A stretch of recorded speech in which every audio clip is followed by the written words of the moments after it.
નર્મદામાં એટીવીટીની બેઠકમાં ભાજપના તાલુકા પ્રમુખ સંજય વસાવા સાથે મારામારીના કેસમાં ધારાસભ્ય ચૈતર વસાવા છેલ્લા પોણા 2 મહિનાથી જેલમાં છે. 5 જુલાઈએ નર્મદા પોલીસે તેમની ધરપકડ કરી હતી, જે બાદ તેમને નર્મદા સેશન્સ કોર્ટમાં રજૂ કરવામાં આવ્યા હતા. શરૂઆતના સમયમાં જ્યારે પોલીસે તેમની ધરપકડ કરી તેમને કોર્ટમાં રજૂ કરવામાં આવ્યા ત્યારે આમ આદમી પાર્ટીના મોટા નેતાઓ તેમની સાથે જોવા મળ્યા હતા.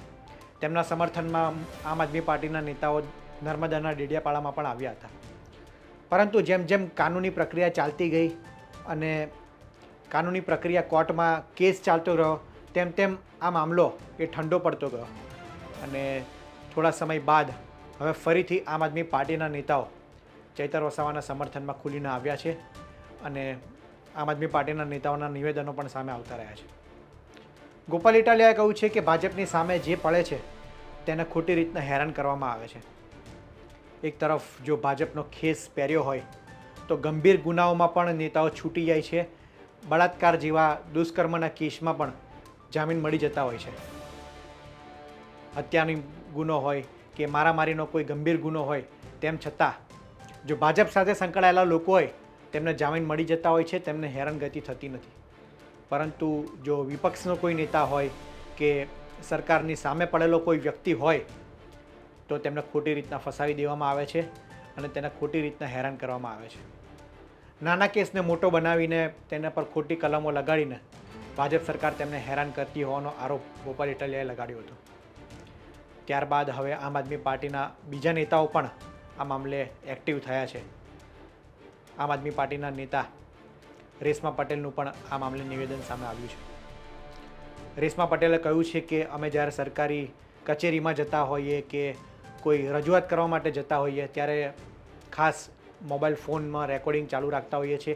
આ મામલો એ સૂચવે છે કે હવે જ્યારે પણ સરકારી કચેરીમાં જવામાં આવે કાં તો કોઈ રજૂઆત માટે જવામાં આવે ત્યારે અચૂક એ વિડીયો રેકોર્ડિંગ ચાલુ રાખવા માટે તેમણે લોકોને અપીલ કરી છે. કારણ કે આ જે બેઠક હતી તેનું તેમણે ઉદાહરણ આપીને કહ્યું છે કે ધારાસભ્ય ચૈતર વસાવાની સામે એવો કોઈ મોટો મામલો નહોતો તો પણ તેમને ખોટી રીતના નાના એવા કેસમાં ફસાવી દેવામાં આવ્યા છે અને છેલ્લા પોણા 2 મહિનાથી સરકાર તેમને હેરાન કરી રહી છે. તેમના વિરુદ્ધ ગંભીર કલમો ઉમેરીને સરકાર તેમને જામીન ન મળે તે માટે હેરાન પરેશાન કરી રહી છે.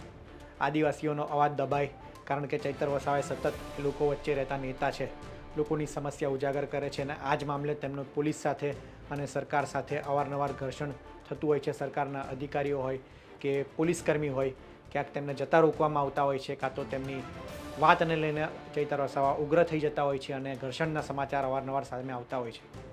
ત્યારે રેશમા પટેલે ચૈતર વસાવાના સમર્થન કર્યું છે અને ભાજપ પર ગંભીર આરોપો લગાડ્યા છે.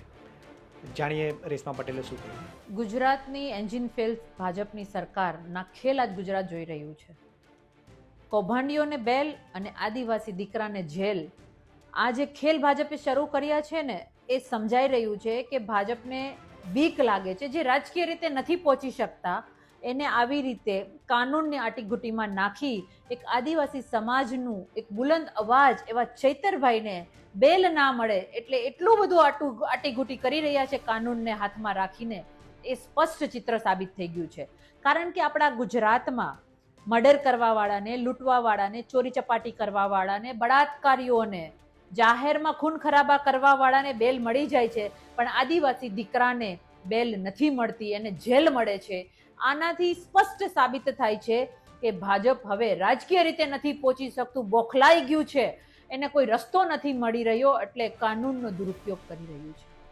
પણ મારે આ ખાસ ભાજપને કહેવાનું છે કે આમ આદમી પાર્ટીનો યોદ્ધા, આદિવાસી સમાજના આ મજબૂત લડાયક ચૈતરભાઈ ડરવાવાળા નથી. આમ આદમી પાર્ટીનો કોઈ પણ લીડર ડરવાવાળો નથી. જનતા સાથે ખોટું થશે, જનતા સાથે અન્યાય કરશો તો અમે અવાજ ઉઠાવીશું. તમે ગરીબોના પૈસા લૂંટ્યા, એ કૌભાંડને ચૈતરભાઈએ બહાર પાડ્યું તો તમે કૌભાંડીઓને બેલ આપો છો અને ચૈતરભાઈને જેલ આપો છો. આ ગુજરાતની જનતા સમજી ગઈ છે. ભાજપને એટલું કહેવાનું છે કે અમે ડરવાવાળા નથી. હવે અમે ચેતી ચોક્કસ જાશું. હવે અમે તમારી કોઈ પણ કચેરીઓમાં જાશું ને અમે કેમેરા સાથે જાશું, અમે કેમેરાના લાઈવ સાથે જાશું. તમારા જેટલા પણ અધિકારીઓ છે એને કહી દેજો કે અમારો કેમેરો, અમારો મોબાઈલ કે અમારું લાઈવ બંધ કરાવવાની કોશિશ ના કરે. રેશમા પટેલે કહ્યું છે કે ભાજપને ડર લાગે છે, તેથી કાનૂનને આંટી ઘૂંટીને ચૈતર વસાવાને ફસાવવામાં આવે છે અને ચૈતર વસાવા બહાર ન આવે તે માટે તેમને હેરાન કરી દેવામાં આવે છે. સરકાર તમામ કાવા દાવા અપનાવીને આદિવાસીઓનો અવાજ એવા ચૈતર વસાવાને ખોટી રીતના હેરાન કરી રહી છે. ભાજપના નેતાઓ દુષ્કર્મમાં સામેલ હોય અથવા મર્ડરની ઘટનામાં સામેલ હોય તો પણ તેમને જામીન મળી જતા હોય છે, તો ચૈતર વસાવાને હજુ સુધી કેમ જામીન નહીં, તેના આરોપસર રેશમા પટેલ એ સરકાર પર પ્રહાર કર્યા છે અને ખોટી રીતના તેમને ફસાવી દેવાના આરોપ લગાડ્યો છે. આ અંગે આપનું શું કહેવું છે તેમને કોમેન્ટમાં જરૂર જણાવશો. આ વિડીયોમાં હાલ આટલું જ. ધન્યવાદ.